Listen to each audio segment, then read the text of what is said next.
Okay, so this is the synopsis of the second thermodynamics lecture. One thing I really want to point out is that if you do just two lectures on thermodynamics, you're just barely getting into the surface of thermodynamics. So just enough for us to understand the things that we're going to study next. I just want to encourage you to dig a little deeper into thermodynamics. When you get the chance, coursework or self-study or however you do it, there's just so many important concepts.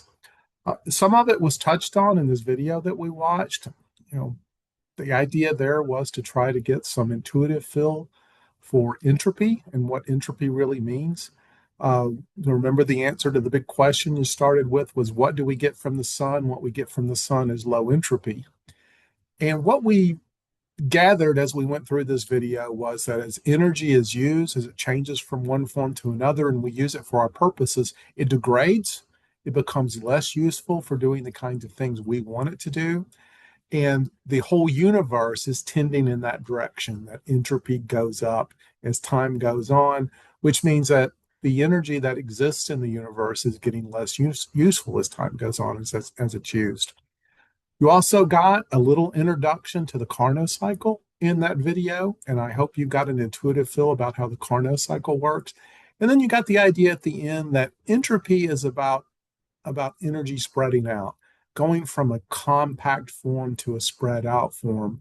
And that's how it loses its usefulness as it spreads away from this compact form. We went in a little deeper to entropy, introduced the actual equation here for entropy. So entropy is equal to Boltzmann's constant times the natural log of W, where W is the number of microstates corresponding to a particular macrostate. Try to get just a little bit of meat on the bones of that thought by going through this, the entropy of tossing a fair coin 4 times. So if we take a particular macrostate, like hitting 4 heads in a row, then there's only one microstate that gives you that. You have to literally throw 4 heads in a row. Where on the other hand, if your macrostate is 3 heads and 1 tail, well, there's actually 4 ways to get that. So the entropy would be higher in this 3 heads and 1 tail macrostate than it would be in this all heads macrostate. Now, obviously, those kinds of calculations would be much more difficult to do when we're talking about moles and molecules in a container. And there's different approaches, obviously, very different approaches that have to be applied. But we're not really going to have to worry about that in this class because we're going to use these kinds of relationships that are on this slide. We're going to say that delta S, and for this class, we're almost exclusively going to be interested in delta S, the change in entropy as we go from a starting state to an ending state. So delta S is equal to delta Q. This is the heat energy that gets transferred either in or out, divided by the temperature. And we're going to be assuming that the temperature remains constant for the processes that we look at. So if we get heat transfer into our system, we're going to get an increase in entropy. And if we get heat energy transferred out of our system, we're going to get a decrease in entropy. The second law of thermodynamics, said formally, is that the entropy of the entire universe increases with time. And this establishes the direction of time, as we've talked about a few different times. Now, it's very important to understand that the entropy of a smaller system may decrease with time, but only if there is an equal or greater increase in entropy somewhere else. So this is an extremely important concept. I can buy low entropy in one place by paying for it with higher entropy in another place. A decrease in entropy in a system requires work into the system, which means taking in low entropy energy and returning high entropy energy to its surroundings. So a couple of different examples there. And just end up with the thought that the major way we use energy in society, in our homes, in our businesses, is to lower the entropy in our local environments to lead to better lives, but paying for it by increasing the entropy around us. This idea that entropy needs to increase describes why it is we can get a transfer of heat energy from a hot source to a cold source, But without us doing something extra, we can't have that happen in the other direction.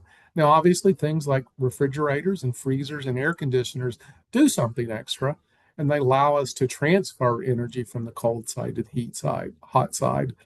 But when it comes to happening spontaneously, it's always going to move from the hot side to the cold side. Now, somebody asked me after class about the thing that was in the video about, is it really true that that just probably what happens? That it is possible for the heat energy to go the other direction, and that is possible, but it's extremely unlikely. And unless you're dealing with a really small system, it's so unlikely it just doesn't happen. You're just not going to see it happen, at least not spontaneously. But we can do refrigeration cycles and things like that, and we can move heat energy against a gradient. Just a little aside here, if you want to delve into this, you can look into some of the thoughts of this physicist, Jeremy England at MIT. Some very deep and profound thoughts. Not really part of our class, but it's there if you want to dive a little deeper. So for our purposes, the meaning of entropy is going to be this. When we burn fossil fuels, only about a third of the heat is converted to mechanical work. It might be as high as 40 or 50%, maybe even approaching 60%, but that's getting very near the limits of what we can do with present technology. The rest of this energy goes to lost heat or goes up the smokestack. So this is something that just happens. We can't do anything about it. There's no like, oh, if we could just get rid of the friction or if we could just get rid of the heat leaks, that's not gonna help us. We're gonna lose that energy. The low entropy energy we begin with, for example, energy contained in a lump of coal, becomes spread out and useless as we start harvesting that energy and use it for our purpose to lower the entropy somewhere we care about lowering the entropy. The entropy of the biosphere then increases due to these emissions. And so we end up with two problems on Earth: an energy crisis. How will our future increasing energy needs be satisfied? And an entropy crisis, that as we satisfy this hunger for energy, we're increasing the entropy of our biosphere. We had a little bit of discussion about, which one of these is doing more to increase the entropy. We I'm not sure we agree, but I at least told you that I presented this in a little bit biased way to make you see very clearly where the entropy is being increased in the coal plant that's producing electricity, and made it not so obvious with the solar system, the solar power plant here. But even if I had included all the things that were going on in this solar farm, you would still see that we're increasing entropy a lot more with the burning of fossil fuels than we are with the greener options that we have, the renewable options that we have. The third law of thermodynamics, we spent very little time on this because there's just one thing that we need to know. And the thing we need to know is that there is an absolute zero temperature, but we can't get to it. And even if we could get to it, it wouldn't matter for calculating the kinds of efficiencies we're going to calculate, because we're going to have a lower temperature, the low temperature, the cold side temperature in our Carnot cycles and our heat engines. Our low side temperature is going to be set by practical considerations, and it's going to be much, much, much higher than absolute zero.